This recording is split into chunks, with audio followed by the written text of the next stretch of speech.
અને જેતપુરની અંદર ભૂકંપના આંચકા અનુભવવાના શરૂ થયા છે. આ સંજોગોની અંદર આજે વહેલી સવારે પણ ભૂકંપના આંચકા અનુભવવામાં ગયા હતા અને મળતી માહિતી મુજબ ઉપલેટા અને ગોંડલમાં પણ ક્યાંક ક્યાંક એવી અસરો થઈ હોય, પણ એને વ્યાપક પ્રમાણમાં ઉપલેટા અને ગોંડલ તાલુકામાં એ અસર નથી. મેક્ઝિમમ અસર ધોરાજી અને જેતપુર ખાતે છે. આ સંજોગોમાં અત્રેની કચેરીથી મેસેજ આપવામાં આવ્યો છે અને સૂચના પાસ ઓન કરવામાં આવી છે કે સ્થાનિક કક્ષાએથી આ માટેનો નિર્ણય લેવો, મામલતદાર અને ટીડીઓ સાહેબની સંપર્કમાં રહીને નિર્ણય લેવો અને વિદ્યાર્થીઓને જ્યાં જરૂર જણાય ત્યાં રજા આપી દેવી. અત્યારે હાલ બંને તાલુકા કક્ષાના અમારા અધિકારીઓ સાથે વાત કરતા જાણવા મળ્યું છે કે ધોરાજી અને જેતપુર બંને તાલુકાઓની અંદર બાળકો માટે રજા આપી દેવામાં આવી છે.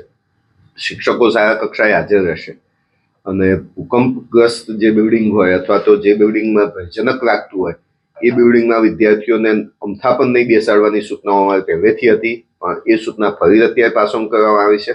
કારણ કે આ જો ભૂકંપના જે આંચકા આવ્યા છે એમાં કોઈ બિલ્ડિંગને ક્ષતિ થઈ હોય તો એનો સર્વે પાછળથી અમે કરાવીશું, પણ આજની તારીખે પણ જો એવું લાગતું હોય તો એ રૂમોમાં વિદ્યાર્થીઓને હવે પછી નહીં બેસાડવા એવી પણ સૂચના પાસ ઓન કરવામાં આવી છે.